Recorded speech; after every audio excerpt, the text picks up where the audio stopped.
My sister Becca Cassie on friend me, I no cry. And I didn't even expect her to call me. Nothing will let Becca call me for the meet and greet private with Cardi B. Because most of the celebrities see me as a stupid girl.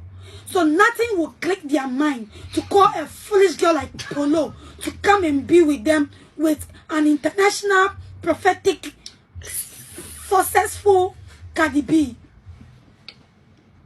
That's all. You know, be deep. It's by God's grace. Favor found me. It's favor. Listen, Rosamond Brown, my life, I always say it has not been easy. And God has so many plans for me. But I don't have the push.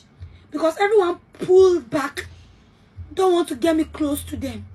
Do you think if those who hate me in the industry pulled me close to them,